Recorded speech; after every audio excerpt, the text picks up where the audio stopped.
कथा कर रही है। जो नारी, जो स्त्री शंकर भगवान का भजन करती है, शिव तत्व को जानती है, शंकर भगवान को एक लोटा जल चढ़ाती है, शिवलिंग के सुंदर पूजन को करती है, स्मरण करती है, भजन करती है, शंकर भगवान की अविरल भक्ति में डूबी रहती है, शंकर भगवान के अभिषेक में, पूजन में, अर्चना में, नाम जाप में डूबी रहती है, शिव महापुराण की कथा कहती है। और ये अवंतिका नगरी की पावन कथा कर रही है। और इस अवंतिका का इतिहास कहता है, वो नारी मान लो अपने कर्म के कारण, पूर्व के कर्म थे, पुराने कोई कर्म होंगे जिसके कारण बस हो सकता है कि नारी का सौभाग्य रहता ना रहता, कोई अपने पति के कंधे पर जाती, कोई नहीं जा पाती। तो मान लो हमारे पूर्व के कर्म के कारण अगर नारी के जीवन में कोई कष्ट आ जाता है तो शिव महापुराण की कथा कहती है, राजा भर्तरी की माता, राजा विक्रमादित्य की माता सौम्य दर्शना का चरित्र कहता है कि स्वयं देव अधिदेव महादेव कहते हैं, सौम्य दर्शना, जो नारी तेरे जैसी शंकर की आराधना में डूबी रहती है, वो नारी फिर अगला जन्म ना तो कभी बेधब्य का पाती हो, ना कभी बांझ का पाती है, उसको शिव स्वयं भक्ति प्रदान करता है।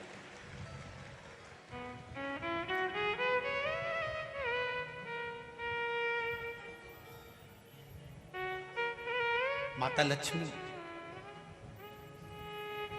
एक बार भगवान विष्णु से प्रश्न करी है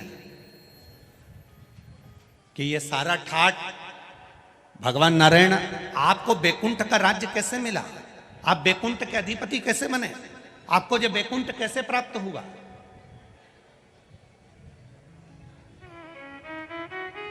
राम जी महाराज, भगवान विष्णु आप राम जी के अवतार हुए, राम जी बनकर आपने अयोध्या का राज्य भोगा, कृष्ण का अवतार लिया, द्वारका का राज्य भोगा, मथुरा का राज्य भोगा, ब्रज का राज्य भोगा।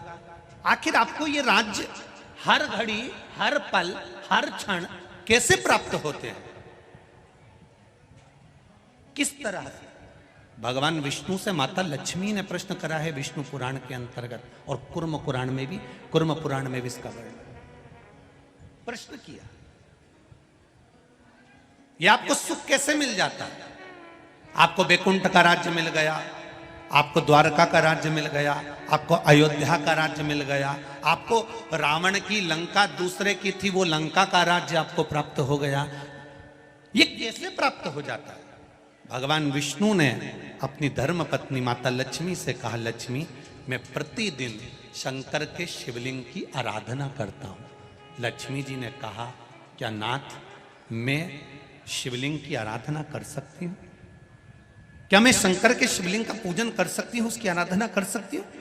भगवान कहते हैं, भगवान विष्णु ने माता लक्ष्मी से कहा, लक्ष्मी सारे देवी देवताओं ने अलग अलग शिवलिंग का निर्माण करा, किसी ने पारद का शिवलिंग बनाया, किसी ने मोती का शिवलिंग बनाया, किसी ने स्फटिक का शिवलिंग बनाया, किसी ने स्वर्ण का शिवलिंग बनाया, किसी ने हीरे का शिवलिंग बनाया, किसी ने पन्ना का शिवलिंग बनाया, तुम्हारी मर्जी पड़े तुम वो शिवलिंग का निर्माण करो।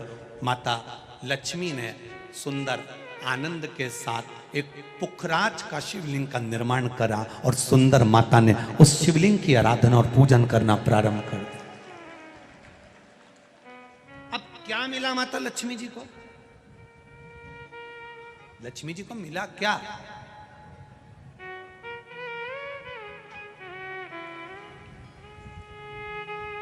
क्या प्राप्त हुआ माता लक्ष्मी जी?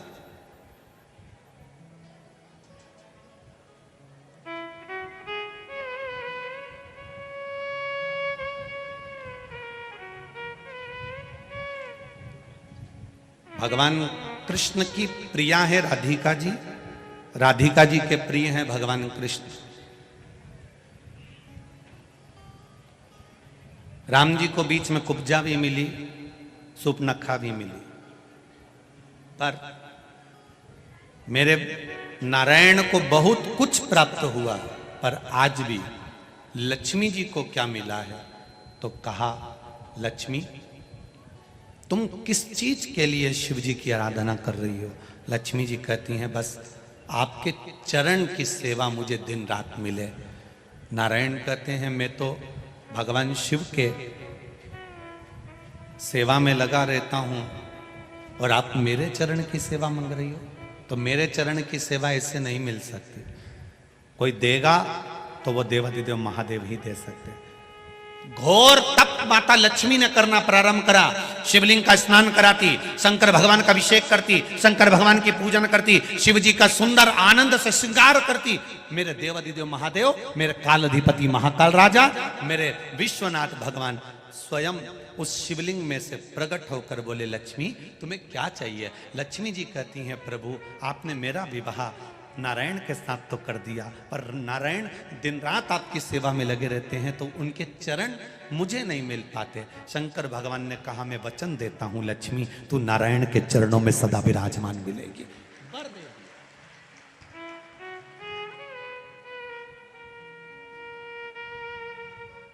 ब्राह्मण हो, क्षत्रिय हो, वैश्य हो, शूद्र हो, बच्चा हो, जवान हो, बूढ़ा हो, बेटी हो, बेटा हो, नारी हो, पुरुष हो, जो है अगर वो शिव की आराधना में लगा है उसका मनवांछित फल की पूर्ति हुई है, प्राप्ति हुई है।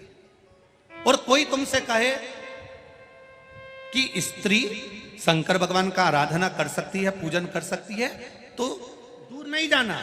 ये जो शिव पुराण है हमारे पास में गीता प्रेस गोरखपुर की, उसका दर्शन मैं आपको करा देता हूँ।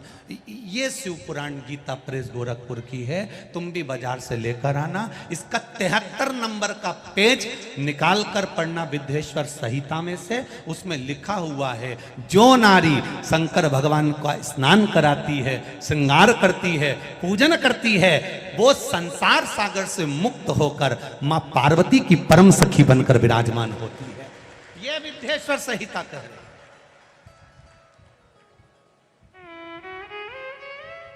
और इसी शिव महापुराण का 73वें नंबर का पेज पढ़ने के बाद में 75 नंबर पेज को पढ़ना विद्येश्वर संहिता का। उसमें लिखा है जो शंकर भगवान को जल चढ़ाकर उस जल का आचमन करता है वो 3 ताप से दूर हो जाता है। ये मेरा निवेदन है आस्था चैनल वालों से।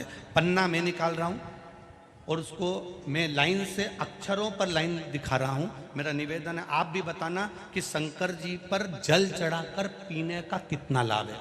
प्रश्न नंबर 75।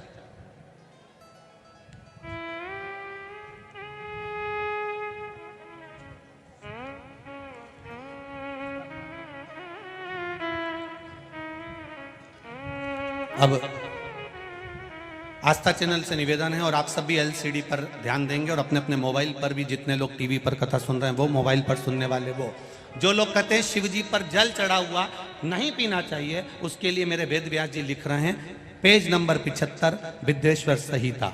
ध्यान रखिएगा। जो मनुष्य, उंगली पर ध्यान देंगे जो टीवी पर चल रही है, जो मनुष्य शिवलिंग को विधि पूर्वक स्नान कराकर उस स्नान के जल का 3 बार आचमन करता है उसके कायिक, वाचिक और मानसिक तीनों प्रकार के पाप शीघ्र नष्ट हो जाते हैं। ये शिव पुराण। अब शंकर भगवान के शिवलिंग पर चढ़ा हुआ नैवेद्य, शंकर भगवान के शिवलिंग पर चढ़ा हुआ प्रसाद खा सकते हैं कि नहीं खा सकते? कोई कहता है महाराज जी स्वान की योनि हो जाएगी, कुत्ता बन जाओगे, कोई कहेगा ये बन जाओगे, कोई कहेगा वो बन जाओगे। अब उसको पढ़िए पेज नंबर 75 शिव महापुराण विद्येश्वर संहिता। मेरी उंगली चल रही वहां पर ध्यान देना। भगवान शिव का नैवेद्य अग्रह है। इस भगवान भावना को मन से निकाल दें कि शिव जी का चढ़ा हुआ प्रसाद नहीं खाया जाता, ये भावना मन से निकालें। शिव के नैवेद्य को देख लेने मात्र से भी सारे पाप दूर हो जाते हैं, खाने की तो बात ही दूसरी है। अब क्या लिखा है अगली लाइन, उसको खा लेने पर तो करोड़ों पुण्य अपने भीतर आ जाते हैं। आए हुए शिव नैवेद्य को, जो शंकर का प्रसाद है, शिव जी पे चढ़ा हुआ नैवेद्य है, अगर वो आपके सामने आ जाए उसको सिर झुकाकर प्रसन्नता पूर्वक खा लेना चाहिए। जो शंकर के चढ़े हुए नैवेद्य को ये कह देता है कि थोड़ी देर से खाऊंगा, वो पाप में लिप्त होता चले जाता है। यहां तक उसका वर्णन किया, वो मनुष्य पाप में बंध जाता है। इसलिए शंकर को चढ़ा हुआ नैवेद्य भगवान का बस केवल नैवेद्य का दर्शन ही हो जाए तो जीव कोटि कोटि पुण्य प्राप्त कर लेता है। वो शिव तत्व है, ये शिव महापुराण है। अब आज के जमाने में नए नए पंथ बन गए, नए नए पंथ चल गए, तो उन्होंने अपने को उठाने के लिए शंकर जी की निंदा कर दी। शिव जी के मंदिर मत जाना, शंकर का प्रसाद मत लेना, शिव जी को देखना मत, शंकर के द्वार मत जाना। हम किसी पंथ की पुस्तक की बात नहीं करते, क्योंकि सबने अपने अपने पंथ बनाए तो सबने अपने अपने भाव से लिखा। हम वेद व्यास जी ने जो विद्येश्वर संहिता में लिखा उस शिव महापुराण का वर्णन करते हैं, जो आपने 75 नंबर पेज गीता प्रेस गोरखपुर की शिव महापुराण पुस्तक का आनंद करते हुए इस पुराण में पढ़ा। विद्येश्वर संहिता स्मरण। भ्रांति निकालो मन से, लोग भटकाएंगे, लोग तुम्हें भ्रमित करेंगे। तुम शंकर जी की आराधना करने लगोगे, भगवान का भजन करने लगोगे, भक्ति में डूबने लगोगे, डूबने लगोगे, डूबने लगोगे, डूबने लगोगे, तो लोग तुम्हें भ्रम उत्पन्न करेंगे। शंकर मंदिर मत जाना, शिव जी का प्रसाद मत लेना, शंकर जी पे चढ़ा हुआ जल मत पीना, लोग तुम्हें भ्रमित करेंगे। उस भ्रम से निकालती है मेरी शिव महापुराण की कथा। आप एक एक शब्द का स्मरण करो। मेरा निवेदन है, जिसने शिव को जान लिया उसने संपूर्ण जीवन भगवान के सुपुर्द अपना कर दिया और अपने जीवन को सार्थक बना लिया। तेरी कृपा बिना न हिले एक भी अणु, लेते हैं सांस तेरी कृपा से तनु तनु। बखान क्या करूं मैं राखों के ढेर का, चपटी भभूत में खजाना कुबेर का। विचार करिए, शिवलिंग का स्पर्श जीव को तार देता। इसलिए महाराष्ट्र में, दक्षिण में, साउथ में लिंगायत शिव संप्रदाय होती है। करें दर्शन आप लोगों ने। लिंगायत शिव संप्रदाय में नारी त्रिपुंड लगाती है। घर का लिंगायत शिव संप्रदाय में उनके गले में चांदी की डिब्बी में शिवलिंग पड़ा होता है, जो शरीर से रोज टच होता रहता है। और शिव लिंगायत, इस शिव लिंगायत संप्रदाय के अंतर्गत बिना शंकर के, बिना शिव के स्नान, बिना शिव के स्पर्श के इनका आनंद नहीं पाता। हरतालिका तीज हो, नारी शिवलिंग का निर्माण करती है। सोमवार हो, स्वयं शिव महापुराण की कथा कह रही है। 12 ज्योतिर्लिंग में से एक ज्योतिर्लिंग घृष्णेश्वर की कथा कह रही है। सुधर्म नाम के ब्राह्मण की 2 धर्म पत्नी थी, घोषमा और सुदेहा। सुदेहा के घर में संतान नहीं हुई, घोषमा के घर में संतान हुई। घोषमा क्या करती थी? ये 12 ज्योतिर्लिंग में से शिव महापुराण की कथा कर रही है कि घोषमा का एक नियम था, शिवलिंग का निर्माण करती थी, उसका पूजन करती थी, बेलपत्र चढ़ाती थी, आराधना कर कर शाम के समय पर शिवलिंग को विसर्जन कर देती थी। उसका नियम था। अब कोई कहे नारी, कोई कह दे शिवलिंग का स्पर्श नहीं करना चाहिए। 12 ज्योतिर्लिंग में से घृष्णेश्वर की कथा कर रही है, 12 ज्योतिर्लिंग में से एक ज्योतिर्लिंग की कथा कर रही है, भगवान शिव की कथा कर रही है। घोषमा सुधर्म नाम के ब्राह्मण की 2 धर्म पत्नियां, सुदेह और घोषमा। घोषमा अब शिवलिंग का निर्माण करना, पूजन करना, आराधना करना, अर्चना करना, शिवलिंग का आराधना में डूबी रहना। अपने बेटे को इसने सुदेहा को दे दिया था। सुदेहा को लगा मेरी बहू मुझे नहीं पूछती, इसने अपने बेटे के टुकड़े कर कर कपड़े में बांधकर तालाब में फेंक दिया था। घोषमा शिव जी का पूजन कर कर, शिवलिंग का पूजन कर कर जब शिवलिंग विसर्जन करने के लिए गई तो हाथ जोड़कर कहती है मैंने बेटे का दर्शन बहुत दिन से नहीं करा। शंकर भगवान ने 1 हफ्ते पहले मर गया था बेटा, पानी में टुकड़े कर कर डाल दिए थे। शंकर भगवान के शिवलिंग की पूजन वो घोषमा करती थी, इसलिए उसका बेटा 1 हफ्ते बाद पानी में से तैरता हुआ बाहर आया तो घृष्णेश्वर महादेव कहलाया। 12 ज्योतिर्लिंग में से एक ज्योतिर्लिंग है घृष्णेश्वर महादेव, जो घोषमा नाम की नारी भगवान शंकर की आराधना करती है। माता लक्ष्मी शिव की आराधना करती है, सावित्री माता शिव की आराधना करती है, अनसुईया माता शिव की आराधना करती है, मां अहिल्या शिव की आराधना करती है। और यहां तक वर्णन करा राजा भर्तरी की माता, राजा विक्रमादित्य की माता सौम्य दर्शना, ये अवंतिका नगरी का इतिहास कहता है। राजा भर्तरी की मां, राजा विक्रमादित्य की मां सौम्य दर्शना शंकर की आराधना करती है, शिव भक्ति में डूबी रहती है। एक दिन राजा भर्तरी ने अपनी मां से, सौम्य दर्शना से गोदी में बैठकर पूछ लिया, मां तो इतने सालों से शिव की आराधना कर रही है, तो इतने सालों से शंकर भगवान की आराधना कर रही है, मां मां शिव क्या देते हैं, भोलेनाथ क्या देते हैं, शंकर क्या प्रदान करते हैं? कथा के जितने भी मुख्य यजमान बनकर बैठे हैं बड़े ध्यान से सुनना। आपने शंकर भगवान को एक बेलपत्र दी है, आपने शंकर भगवान को एक चावल का दाना दिया है, आपने शंकर भगवान को एक पुष्प की पंखड़ी दी है। शिव क्या देते हैं आप, शंकर क्या प्रदान करते हैं आपको?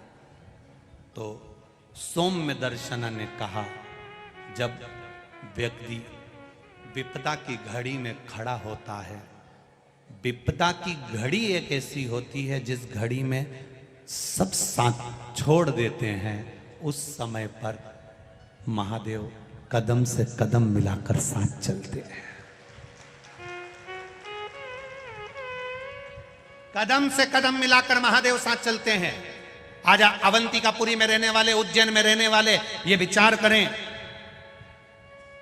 उज्जैन में रहने वाले ये विचार करें, अरे भैया बंडागर रोड पे कथा हो रही है, बहुत भीड़ है, अपार भीड़ है, गाड़ियां भी बहुत दूर रोकी जा रही है, हम तो घर में बैठ के कथा सुन लेंगे। हमारा निवेदन है, संसार सागर बहुत घिरा हुआ है, उस संसार सागर से पार उतरना है तो महाकाल की धरा पर विठलेश सेवा समिति कथा नहीं करा रही है, तो महाकाल ने निमंत्रण दिया तो कथा हो रही है। जिसके राज्य में मध्य प्रदेश कि इस पावन धरा पर उज्जैनी विराजमान है, महाकाल की राजा की नगरी है। जिस धरा पर एक राजा रहता है तो दूसरा राजा नहीं रहता है। इस अवंतिकापुरी में नगर शहर का जो प्रदेश का राजा है वो पूरी रात नहीं रहता, क्योंकि यहाँ एक राजा बैठा है, वो सब संभाल रहा है, वो सब दे रहा है। तो हम क्यों, हमारी सामर्थ्यता नहीं है।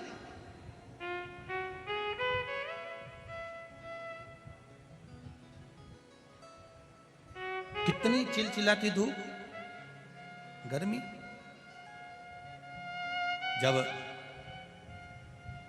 मालूम पड़ा कि 48 घंटे पहले ही ये टेंट ऑन भरा गए तो हमने भी तुरंत सूचना दी, और महापौर जी को मैं धन्यवाद दूंगा। पत्र भरे पड़े हैं, सारे पत्र यहीं रहेंगे, एक भी पत्र सियोर नहीं जाएगा, इसी व्यासपीठ के पीछे रहेंगे। इसमें सबके मोबाइल नंबर है, सबका एड्रेस है। इन पत्रों को पढ़ना और पत्र पढ़ने के बाद उनके पास फोन लगाकर पूछना कि काल अधिपति महाकाल राजा ने क्या दिया है, वो बताएंगे, एक एक पत्र के माध्यम से बताएंगे कि उसमें सुख क्या है।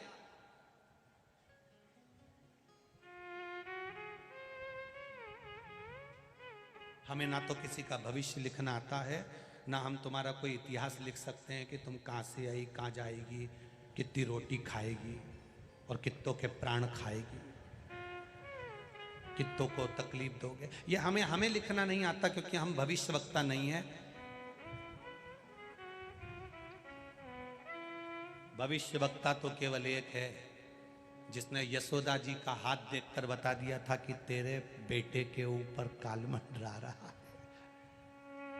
गया था, श्री कृष्ण के दर्शन करने चले सदा शिव गोकुल में। वो गया था शंकर भगवान, जिसने तुम्हारी किस्मत में लिखा कि इसको ये तकलीफ आएगी, और तुमने अगर शंकर जी को एक लोटा जल चढ़ाया, बस हाथ में लोटा पकड़ा, शिव जी को चढ़ाया। उतने में तो ब्रह्मा जी ने लिखा था इसको ये तकलीफ आएगी। यहीं बैठे होंगे वो गोपाल मंदिर वाले पंडित जी, उनकी बेटी के बेटे को एक रोग आ गया था, और रोग साधारण नहीं था, बहुत बड़ी बीमारी हो गई थी। बच्चा था सा, अगर होगा तो बच्चा बैठा है कि पंडित जी, अच्छा छोटा सा बच्चा कैंसर जैसा रोग से ग्रसित हो गया। क्या करें? केवल शिव महापुराण की कथा पंडित जी की धर्म पत्नी ने श्रवण करी, एक लोटा जल चढ़ाती, शंकर की आराधना करती, बेलपत्र लाती, खिलाती जाती। छोरा इतना सा कहता, मम्मी तोरी तोरी लगे, नानी तोरी तोरी लगे, खा ले खा ले। शिव पुराण में सुना है, खा समाप्त हो गया। ये शिव तत्व है, ये शंकर है। लिखना देवताओं का काम है, भाग्य लिखना ब्रह्मा जी का काम है। भाग्य में कितना दुख लिखा ये उसने लिख दिया, पर भाग्य को बदल देना किसी दूसरे का काम नहीं है। वो कालाधिपति महाकाल राजा मेरे महादेव का कार्य है, वो बदल देता, बदलेगा। अकाल मृत्यु वो मरे जो काम करे चंडाल का, काल उसका क्या बिगाड़े जो भक्त हो महा। काल अधिपति है।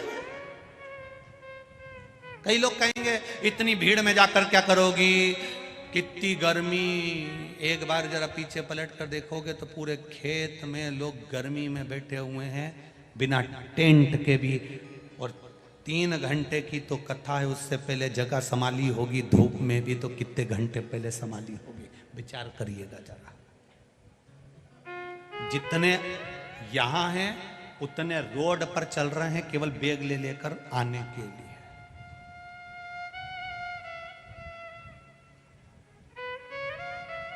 ये शिव तत्व है। क्या मिलेगा?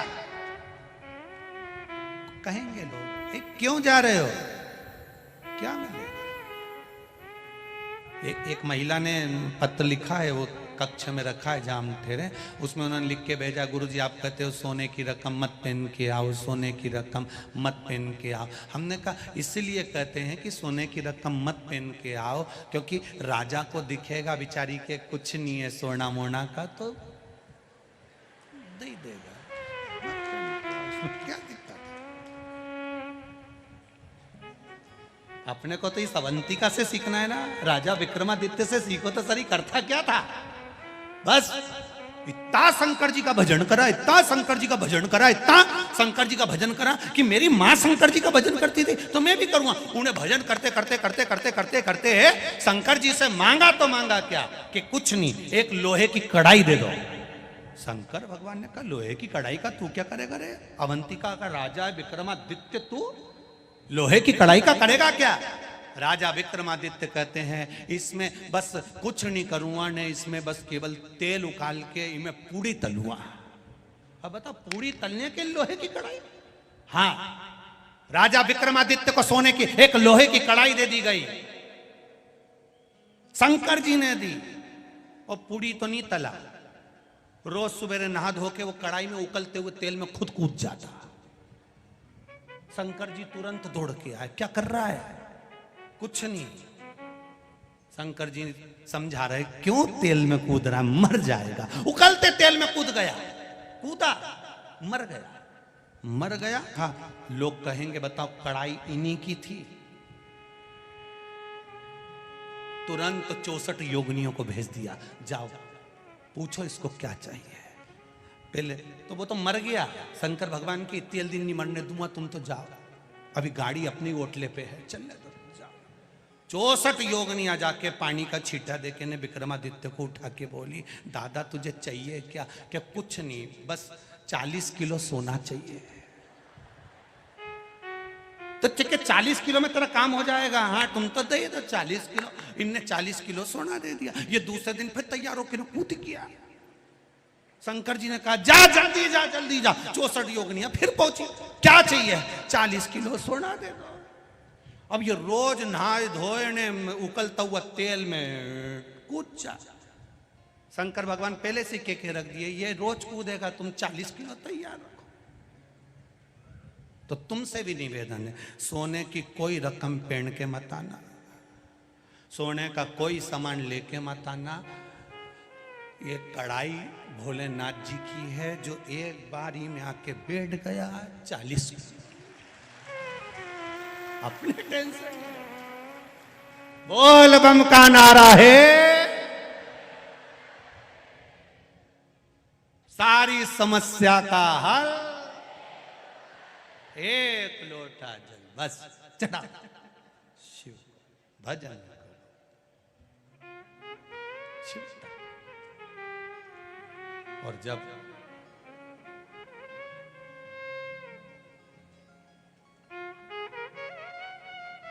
हम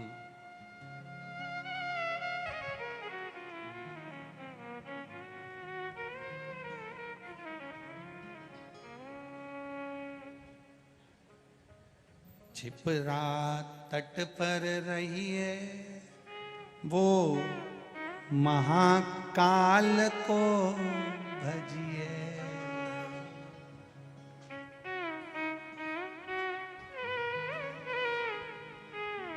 दो 12 ज्योतिर्लिंग में से एक है काशी, दूसरी है अवंतिका उज्जैनी।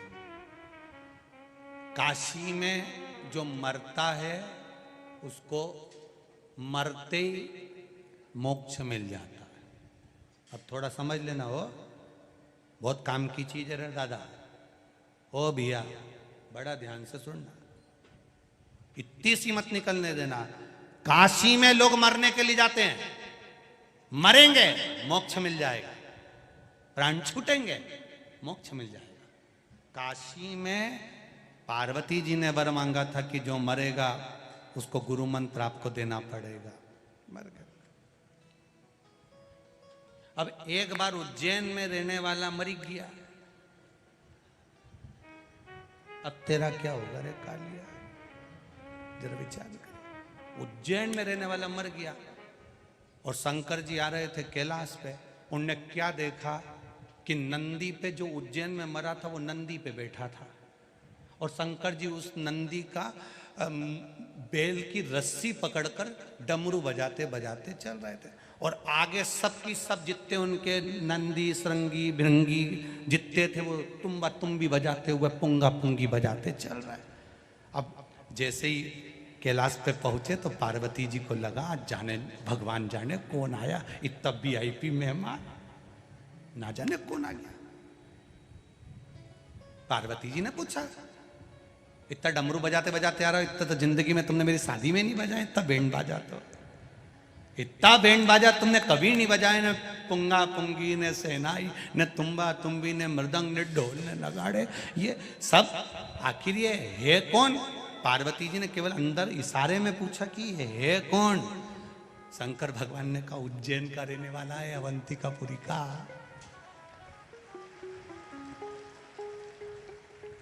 तो अवंतिकापुरी का रहने वाला है। हाँ, तो जैसे काशी में मरने वाले को मुक्ति दे दो, ऐसे अवंतिकापुरी मरने वाले को मुक्ति दे दो। शंकर भगवान बोले मैंने तो कहा था मांग ले, मुक्ति अभी दे दूं उज्जैन में मरने वालों को, पर ये इतना चतुर है, मालवा का है, खूब दाल बाफला खाया हुआ है, कोई ऐसे ही है। मैंने 3 बार किया मांग ले मांग ले मांग ले, मुक्ति मांगे ही नहीं, एक ही चीज मांगे, क्या?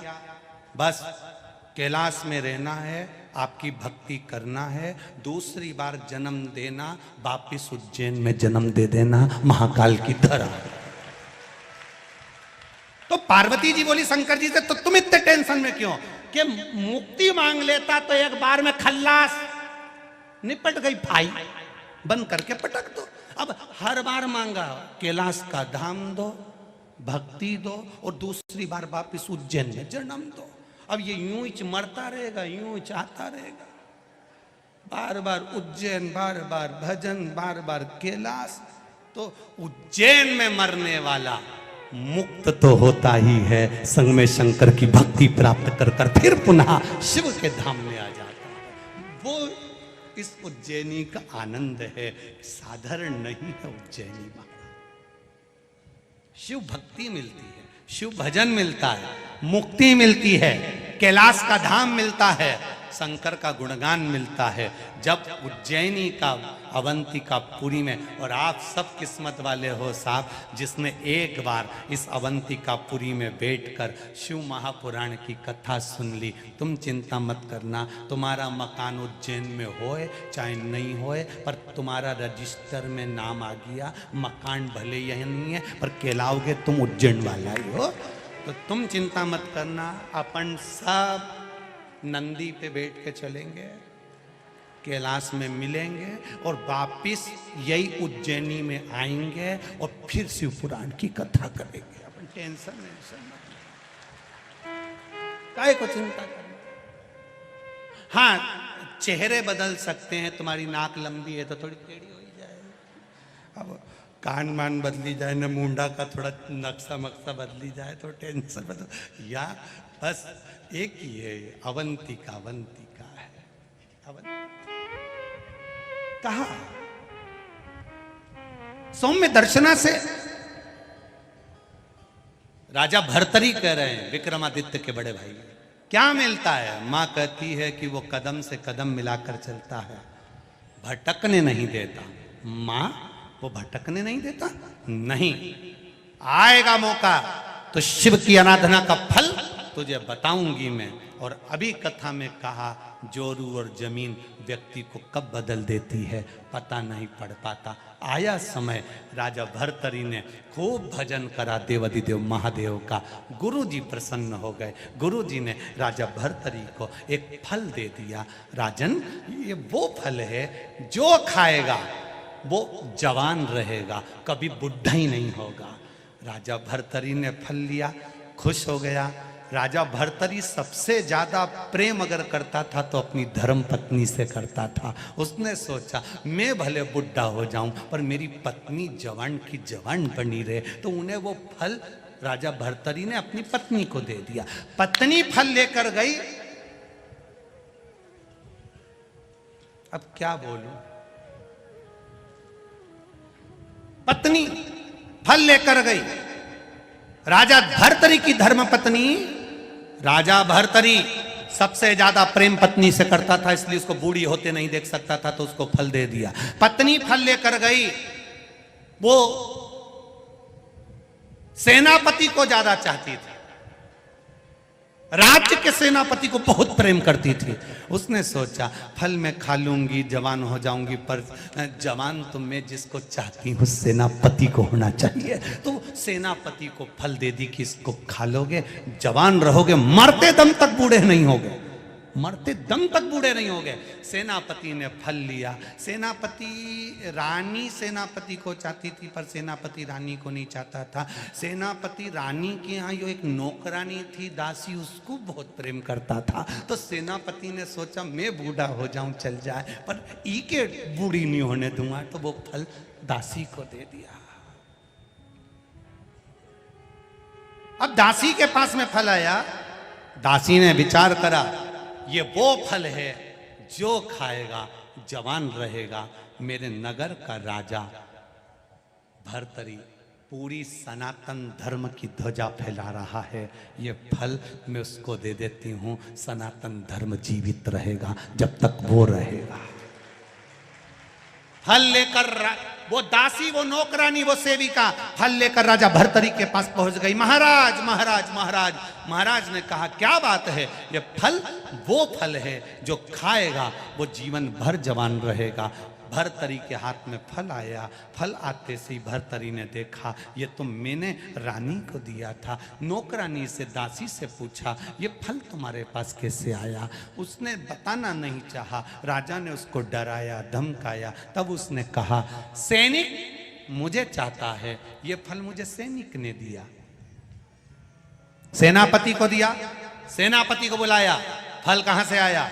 डराया, धमकाया। सेनापति बताने को तैयार नहीं। कहा रानी मुझे बहुत ज्यादा प्रेम करती है, रानी ने दिया। रानी को फल लिया। रानी से कहा तूने सेनापति को दिया? हाँ, मैं इसको बहुत प्रेम करती हूं। राजा भर्तरी सिंहासन से नीचे उतरा, अपनी माँ की गोद में सिर रखकर बोला, माँ, जिस राजा के पास में सारी सत्ता वैभव है और उसकी पत्नी उसकी नहीं हुई, तो ये वैभव का करूंगा क्या? एक क्षण में छोड़ दिया, एक क्षण में। जोरू और जमीन कब बदल दे, टाइम नहीं लगता। तुलसी बाबा के साथ भी यही हुआ, एक क्षण में बदल गए। कब बदल जाए? भाई भाई की जमीन रहती है, परिवार की जमीन रहती है, कुटुंब की जमीन रहती है। एक परिवार की जमीन 1 इंच भी जमीन ऊपर लेके नहीं जाएगा, पर उसके लिए अदालत में लड़ लड़ के मर जाएगा। और 1 इंच लेके नहीं गया, खाना पीना दुश्वार हो गया। महाराजों से जाकर पूछ लिया कि बता दो हमारा केस कैसे निपटेगा, और जैसे ही केस निपटेगा मैं सुंदरकांड का पाठ करूंगा। एक जमीन का जरा सा 1 इंच टुकड़ा, नारी के प्रति एक आसक्ति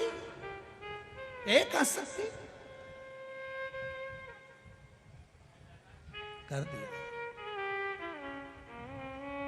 राजा ने अपनी मां की गोद में, सौम्य दर्शना की गोद में, अपनी मां की गोद में राजा भर्तरी सिर रखकर बैठा है। आंख से आंसू मां की गोद में झड़ रहे हैं। सौम्य दर्शना शंकर की आराधना करने वाली 1 मिनट शिव के बिना नहीं रहती थी। राजा भर्तरी की मां, राजा विक्रमादित्य की मां 1 मिनट नहीं रहती थी। आ गई। जैसे ही राजा भर्तरी अपनी मां की गोद में सिर रखकर रो रहा था, इतनी देर में राजा भर्तरी विक्रमादित्य की बहन मेनावती वहां पर आई। राजा विक्रमादित्य की बहन का नाम था मेनावती। राजा भर्तरी की बहन का नाम था मेनावती।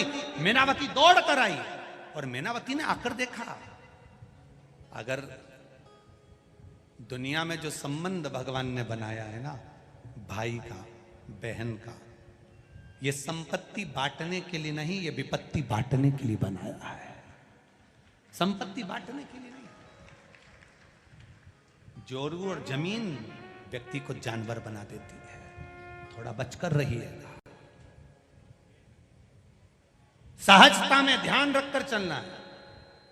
एक नारी के चक्कर में पूरी महाभारत हो गई।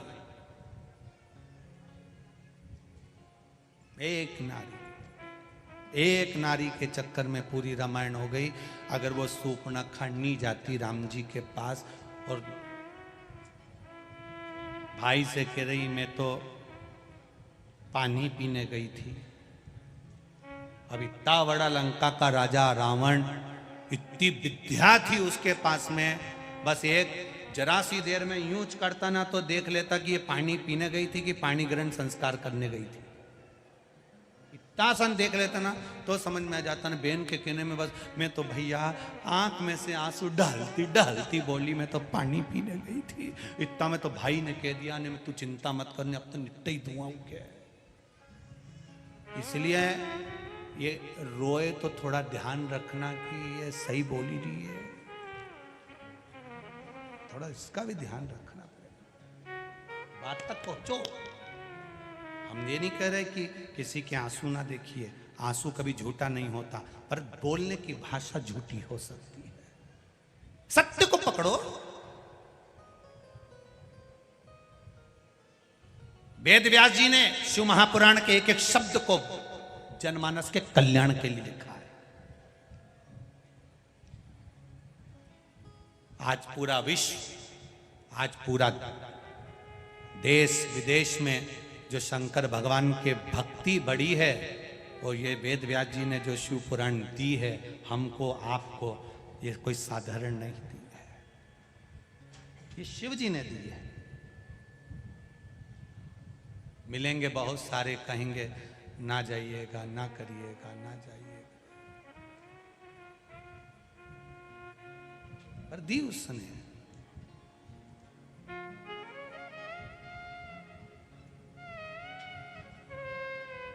भोलेनाथ दया करना, मैं तेरे भरोसे हूँ, मेरे मेरे बाबा दया करना,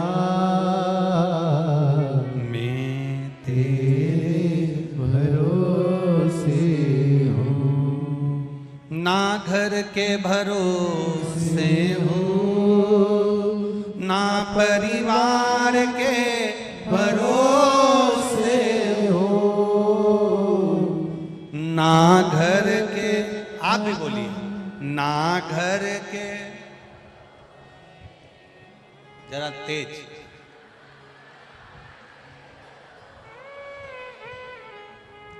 महाकाल दया करना, मैं तेरे भरोसे हूँ, ना इनके भरोसे हूँ, ना उनके भरोसे, ना इनके भरोसे हूँ, ना उनके भरोसे हूँ, मेरे बाबा दया करना, मैं तेरे भरोसे हूँ, मेरे दादा दया करना, मैं तेरे भरोसे हूँ। राजा भर्तरी माँ की गोद में, माँ सौम्य दर्शना की गोद में सिर रखकर रो रहे हैं। बहन मैनावती आ गई, राजा विक्रमादित्य राजा भर्तरी की बहन मैनावती। और मैनावती ने आकर कहा, मैनावती आकर बोली, भैया संसार में जन्म लेने वाला व्यक्ति मृत्यु लोक में अगर आपने जन्म लिया है और कोई ने आपको धोखा दिया है, भैया वो चिंता का विषय नहीं है। आपने जन्म लिया, जिसका साथ आपने दिया, आपने अपनी पत्नी को स्नेह दिया, परिवार को स्नेह दिया, पुत्र को स्नेह दिया, रिश्तेदारों को स्नेह दिया, और मान लो वो आपको धोखा दे दें तो इसमें आपकी गलती नहीं है। जिसने आपको धोखा दिया है कई जन्म तक वो आपके दरवाजे पर, आपकी चौखट पर एक रोगीला जीव बनकर, श्वान बनकर पड़ा रहता है। मैनावती कह रही है, राजा भर्तरी राजा विक्रमादित्य की बहन, जिनकी मां इतनी संस्कारवान हो, शंकर जी के मंदिर जाना, शिव जी का आराधना करना, शिव भक्ति में डूबे रहना, शंकर का गुणगान करना, तो उनके बच्चे कितने संस्कारित होंगे, जरा विचार करिए। उनके बच्चे कितने संस्कारवान, जरा विचार करिए।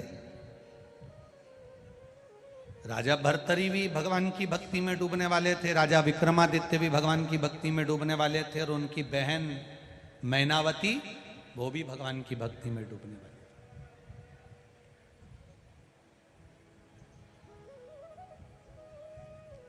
छीन कर खाने वाले का कभी पेट नहीं भरा था, और बांट कर खाने वाला कभी भूखा नहीं सोता।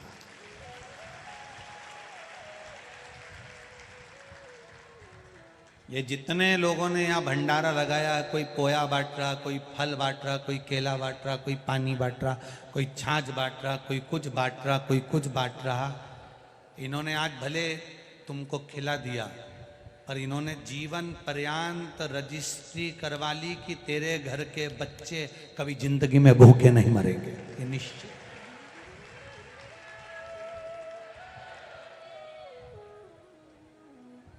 ये जजमान परिवार कथा करवा रहे हैं, इन्होंने आज भले एक बेलपत्री के बराबर अगर कुछ समर्पण करा है, तो तो इनके खाते में जो लिखाया वो कम ना लिखाया है। आज इस जमीन पर आंजना परिवार में अगर कथा हो रही है, इस भूमि पर कथा हो रही है, तो इन्होंने अपने खाते में जैसे रजिस्ट्री होती है वैसे अपने खातों में लिखवा लिया कि तुम्हारे यहाँ बाबा देवादिदेव महादेव की कृपा थी इसलिए भूमि पर कथा हो गई। ये शिव तत्व, शिव तत्व सहज नहीं है।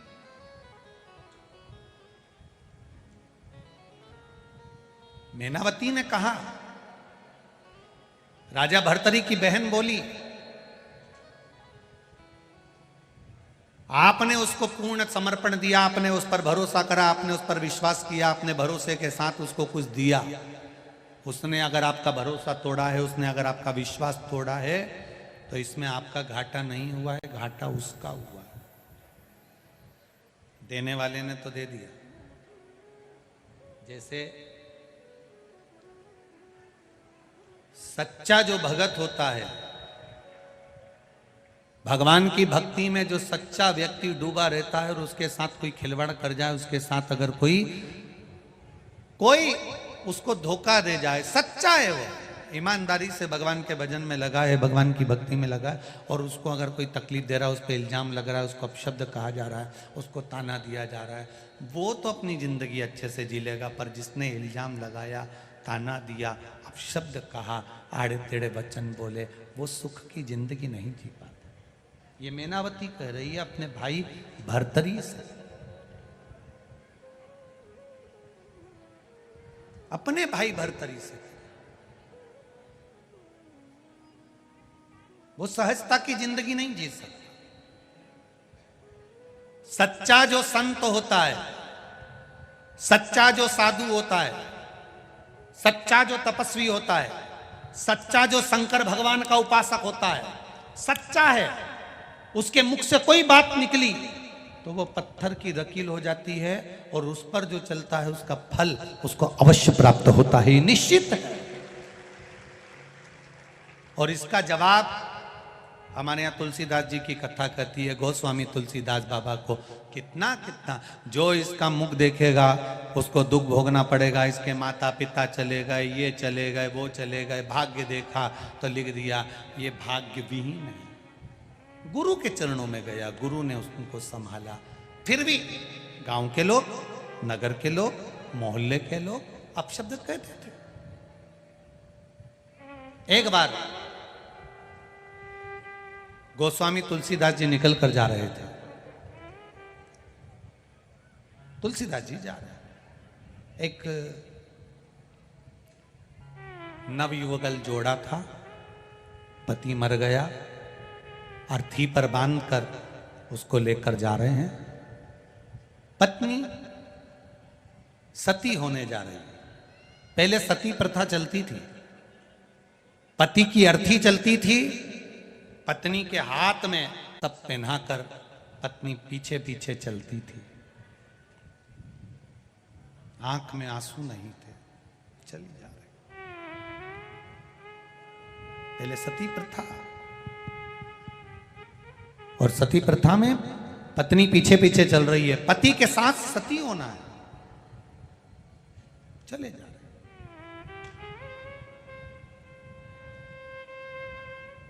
तुलसीदास जी निकल कर जा रहे थे, तुलसीदास बाबा निकल कर जा रहे हैं।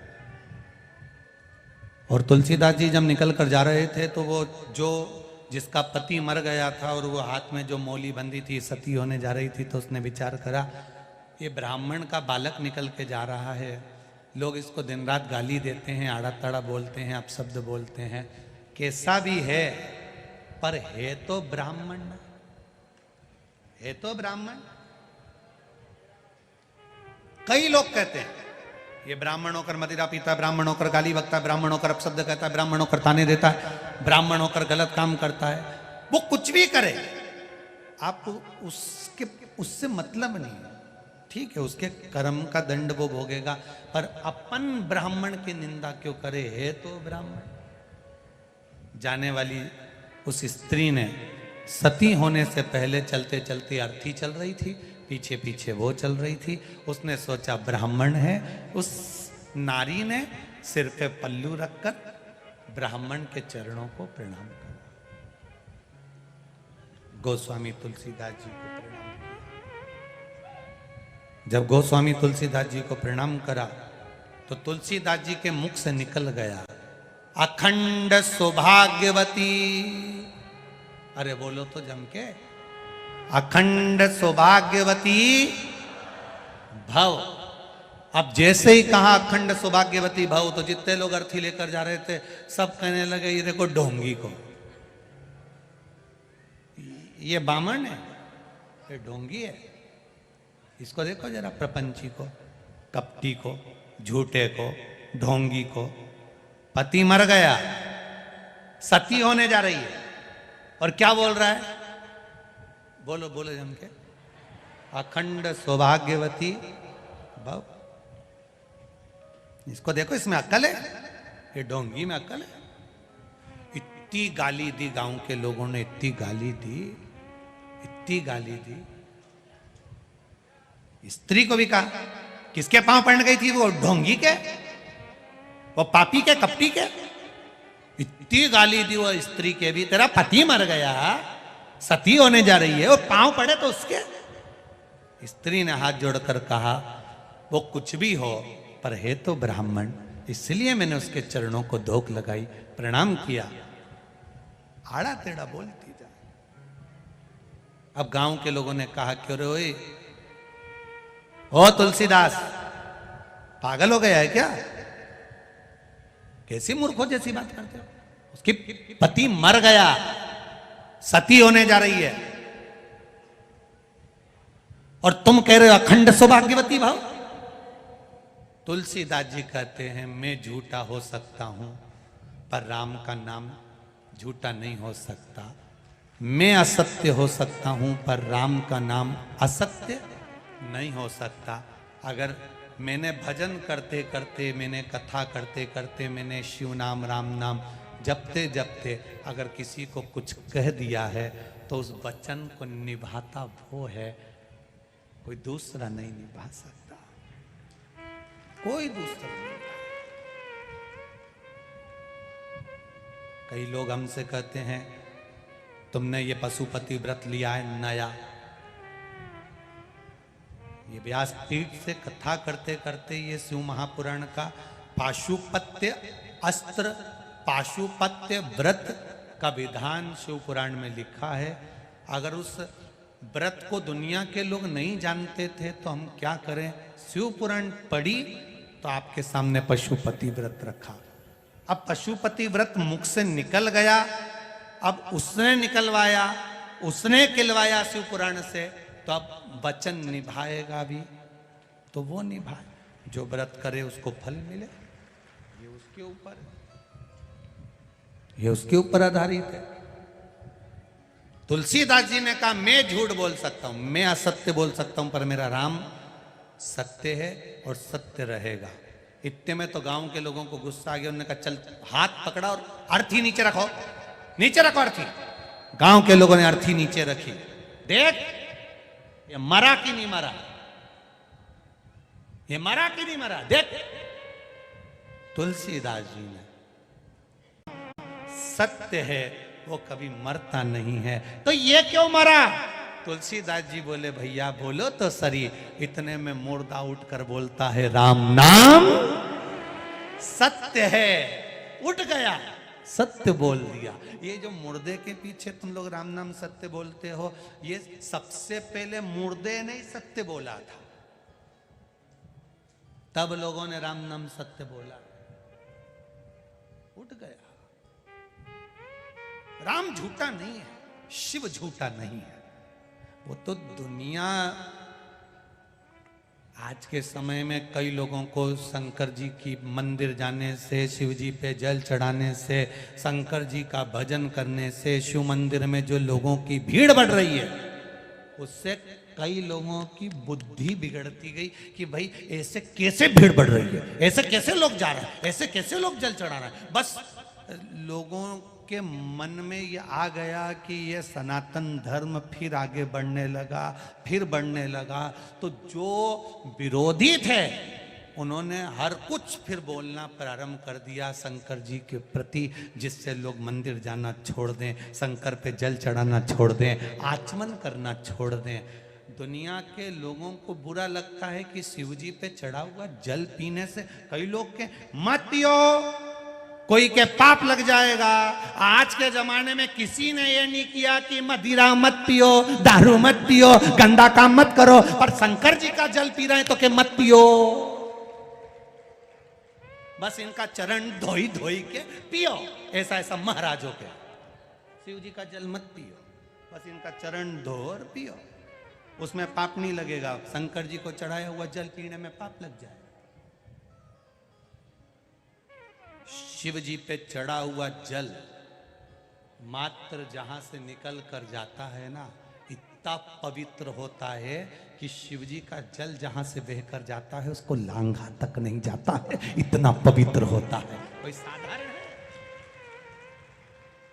लांघा तक नहीं जाता। शिव तत्व को जा, आग लगे बस्ती में, क्या किसको रोइए, जिसको शंकर जी पे विश्वास हो, जिसको विश्वास हो कि मेरा बाप यही है, वही शंकर की उपासना कर सकता है। जिसको बाप पे भी शंका हो जाए वो शंकर का भगत हो ही नहीं सकता। किसके भगत आप? शिव के। बोल बम का नारा है, बाबा एक सहारा है, शिव पर विश्वास। राम जी की कथा कहती है शंकर विश्वास रूपिणो शिव पर करा भरोसा, कभी टूटता नहीं है। सब अगर कोई भजन करने वाला मरता है तो बैकुंठ से पार्षद आते हैं, लेकर जाते हैं, पर शंकर का भजन करने वाला मरता है तो कोई नहीं आता, शंकर खुद आकर उसको लेकर जाते हैं। कोई नहीं, शिव आए। राम नाम सत्य है, शिव नाम सत्य है, कृष्ण नाम सत्य है, भगवान का नाम सत्य है। उसको पहचाना, उसको जाना। बहन मैनावती बोल दी, भैया किस भ्रम में जी रहे हो? अपनी माता ने, सौम्य दर्शना अपनी माता ने शंकर की आराधना करी है, शिव क्या भजन करा है। अगर आप शंकर का भजन कर रहे हो तो शंकर का भजन करने वाले के साथ अगर कोई धोखा करता है, शिव मंदिर से अगर किसी को दूर किया जाता है तो उसका भी नाम और निशान समाप्त हो जाता है। पहले एक महाराज आए थे, सोफे पे बैठकर बोलते थे खूब कृपा बरसेगी। उन्होंने शंकर जी को घरों से निकाल कर पीपल के पेड़ में धरवा दिया, घरों से शिवलिंग को निकलवा कर छिपरा में ठंडा करवा दिया, घरों से शंकर जी का शिवलिंग सब ने निकाल के रख दिया। शंकर जी घर में नहीं होना चाहिए, ऐसे महाराज पैदा हुए। और फिर एक दिन शंकर जी ने उनको ही निकाल के पीपल के पेड़ के नीचे धर दिया। अब एक और पैदा हो गए, शिव जी पे चढ़ा जल मत पियो, शंकर जी का भजन मत करो, और पैदा होते गए।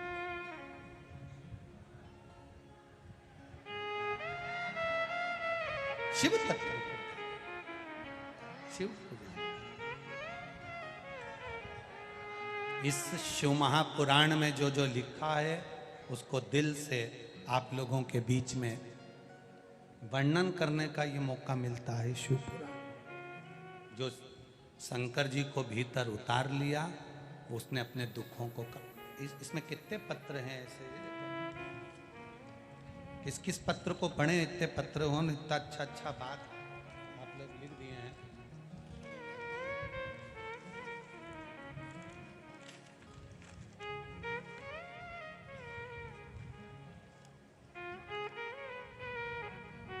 Doctor Ajay Gupta, district governor, Lions Club, Usha ji Gupta, कहीं बैठे हो तो ये आपका पत्र है, दोनों हाथ हिला सकते हैं। आप ही हैं, दोनों हाथ हिला दो एक बार। हर हर महादेव। गुरुदेव, एक पशुपति व्रत में ना जाने कितना कितना भाव लिखा गया है गुरुजी। पशुपति व्रत करने वाला व्यक्ति को अगर वो दिल से करे तो सब कुछ मिल जाता है। मेरी बेटी की शादी, मेरी बेटी को बच्चा, डॉक्टर साहब के जितने भी सरकारी कार्य थे, मैंने केवल पशुपति व्रत करती रही और बाबा मेरी सुनता रहा और बाबा ने सब कुछ दे दिया। एक बार दोनों हाथ उठाकर हर हर महादेव। साधुवाद। Doctor Ajay ji Gupta, district governor Lions Club, Usha Gupta. दिल से अगर मांगा है। एक पत्र और बड़ा सुंदर है, देखिए।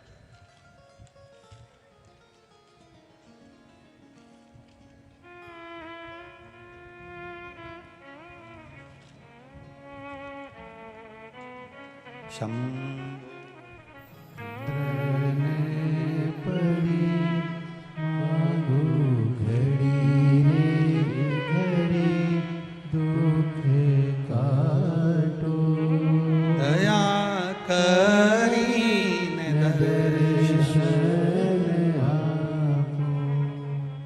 मैं उषा पटेल देवास इटावा से हूं।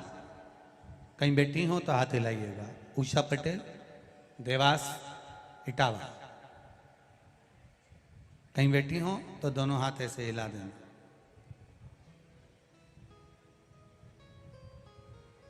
उषा जी पटेल। गुरुजी, आपने हरतालिका शिव महापुराण कथा में फुलेरा के दर्शन का वर्णन बताया था कि 5 जगह पर जाकर कहीं पर भी फुलेरा का, जो हरतालिका तीज पर माताएं पूजन करती है और फुलेरा बनता है, उसका दर्शन मात्र कर लेने से, आपको चढ़ाओ ना चढ़ाओ, मात्र दर्शन कर लेने से उसका फल मिलता है। गुरुदेव, मैं क्या वर्णन करूं। गुरुजी, मेरे 3 बेटे थे, एक की भी सगाई नहीं हो रही थी, एक की भी शादी नहीं हो रही थी। बहुत परेशान हो गए थे। मैंने अपने बेटों से कहा, सीवर वाला महाराज बोला है हरतालिका तीज के दिन जहां जहां घरों में फुलेरा बनता है, मंदिरों में फुलेरा बनता है, शिव जी की आराधना माताएं करती है हरतालिका तीज पर, उस फुलेरे का मात्र दर्शन करिए। बाबा चाहेगा तो सगाई हो जाएगी। गुरुदेव, कई जगह पर संबंध भेजे, सगाई के लिए बात करी, पर संबंध शादी नहीं होते थे। तीनों बेटों को मैं खुद गाड़ी में बिठा कर ले गई और फुलेरे का दर्शन कराया। बाबा की कृपा से मेरे सभी बेटों की सगाई पक्की हो गई है और बाबा की कृपा से उनके शादी का क्रम है।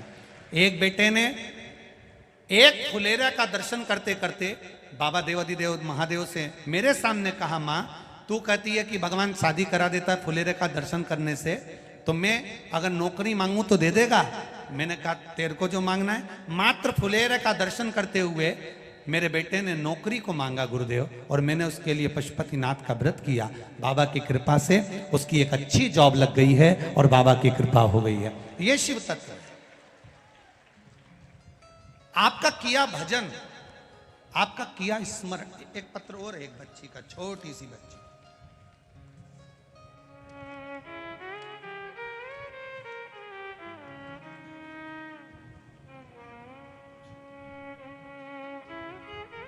मैं पेप कुंवर, जादौन, मुरादापुर, लोदिया की रहने वाली हूं।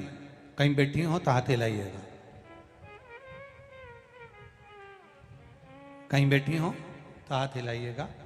मैं पेप कुंवर, जादौन, मुरादपुरा, लोदिया की रहने वाली हूं। मैं भोलेनाथ का क्या वर्णन करूं गुरुदेव। टीवी पर कथा सुनती हूं। मेरी बहू को 8 महीने की सोनोग्राफी में बच्चे के अंदर जो बच्चा था, उस बच्चे के पेट में गठान बता दी थी। हम बहुत घबरा गए थे। मेरे यहाँ दूसरे दिन बहू को ही हमने रुद्राक्ष का जल पिलाना प्रारंभ कर दिया। रुद्राक्ष का जल पिलाते रहे गुरुदेव। पर वो रुद्राक्ष हमने यहीं से ले लिया और उसका जल किसी हमारे पड़ोसी ने दे दिया था, उसका जल हम पिलाते रहे। बाबा की कृपा से बच्चा तो हुआ, पर बच्चे के पेट में गठान रही गुरुदेव। जब बच्चे के पेट में गठान हुई, 7/7/2022 को बच्चे ने जन्म लिया और बाबा की कृपा से उसके गर्भ में जो बच्चा था, बच्चे के पेट में गठान थी गुरुदेव। डॉक्टरों ने कहा इसके पेट में गठान है, उसका सीजर ऑपरेशन अभी करना पड़ेगा। वो गठान गली नहीं थी गुरुदेव। हमने उस डॉक्टर के कहने पर गठान का ऑपरेशन करवा लिया। जन्म लिए बच्चे के पेट की गठान का ऑपरेशन कराया। थोड़ा समय निकला गुरुदेव, अब दूसरी गठान उस बच्चे के पेट में हो गई, सोनोग्राफी कराई, फिर वापस गठान आ गई। क्या करें? तब विचार करा आप करें क्या। तो पड़ोसन बोली देखो रुद्राक्ष मेरे पास पुराना रखा है जो मैंने आपको दिया था, पर सीहोर का नहीं है। अपन सीहोर चलते हैं, रुद्राक्ष लेकर आते हैं। और सीहोर से रुद्राक्ष लेकर आए गुरुदेव। बच्चे को 3 महीने उस रुद्राक्ष का जल पिलाया, क्योंकि जन्म लिया बच्चा था, दूसरी बार गठान उसके पेट में हो गई थी।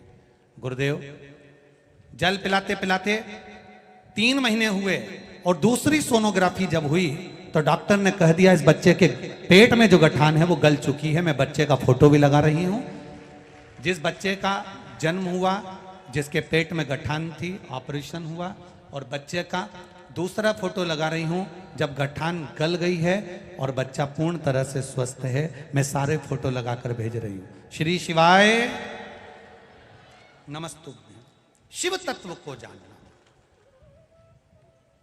करो भजन, करो स्मरण।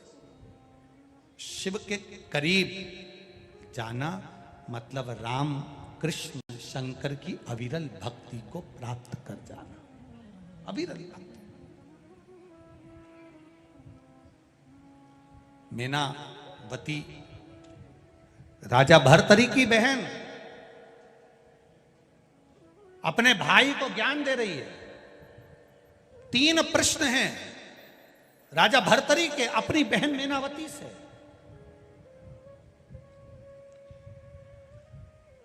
इस अवंतिकापुरी का इतिहास, इस अवंतिकापुरी की रच का महत्व, इस अवंतिकापुरी का जीवन का एक आनंद राजा भर्तरी की बहन से किए गए प्रश्नों में जो उत्तर दिए गए हैं, उसने राजा भर्तरी को संत बना दिया, एक गुफा में प्रवेश करा दिया।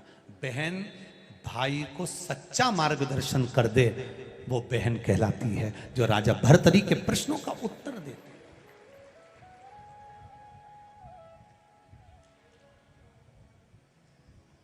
जैसे देवराज नाम का ब्राह्मण अंत समय में प्राण त्याग कर शिवधाम जाता है। चंचूला का पति बिंदु प्रेत योनि में पड़ने के बाद चंचूला शिव तत्व को जानती है, शंकर भगवान का भजन करती है। शिव महापुराण का महत्तम कहता है चंचूला शिव जी की भक्ति में ऐसी डूब जाती है कि वो चंचूला वेदव्य विधवा होने के बाद भी अंत में प्राण त्यागने के बाद पति के लोक को चली जाती है और फिर विधवा नहीं होती, अखंड सौभाग्यवती बनती है। वो चंचूला का चरित्र शिव महापुराण वर्णन। चंचूला का सहज नहीं है महाराज। देवादिदेव महादेव स्वयं यजमान बने हैं महाराज जी, स्वयं यजमान। यहाँ जितने यजमान बैठे हैं अपने बाबा की कृपा समझना कि महाकाल राजा के रूप में आप लोग बैठे हो, शिव तत्व के रूप में बैठे हो। शिव की कृपा है आप पर। पुण्य की गुल्लक भराई होगी तब जाकर ये शिव महापुराण की कथा मिली।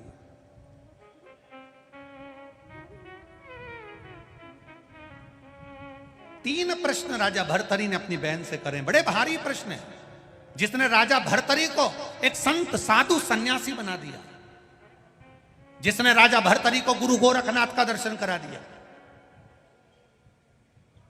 जिसने राजा भर्तरी की सेवा में 64 योगिनियों को पहुंचा दिया। ये राजा भर्तरी कोई साज है? आज भी अवंतिकापुरी में राजा भर्तरी की गुफाएं हैं, आज भी। करो दर्शन। वो 3 प्रश्न कौन से हैं? कल की कथा में अपन उसका स्मरण करेंगे। वो 3 प्रश्न पूरी अवंतिकापुरी उज्जैनी के लिए और पूरे राष्ट्र के लिए, पूरे विश्व के लिए एक बहन अपने भाई को बता रही है। एक बहन का संवाद अपने भाई के लिए है। वो 3 प्रश्न में जो पूरे सनातन धर्म के लिए गौरव का विषय रहा। विक्रमादित्य की बहन, राजा भर्तरी की बहन मैनावती का वो सम्मान राष्ट्र के लिए एक आनंद का विषय। कल उसको अपन श्रवण करेंगे। भगवान शिव ईश्वर जी गोरा जी बनकर माता पार्वती और भगवान शंकर जी आ रहे हैं। जोरदार ताली बजाएं। सभी भाव के साथ देवादिदेव महादेव का स्वागत करें। ईश्वर जी और गौरा जी के रूप में भगवान शिव और पार्वती के रूप में पधार रहे हैं। भाव भक्ति के साथ, आनंद के साथ आज कथा का प्रथम दिवस।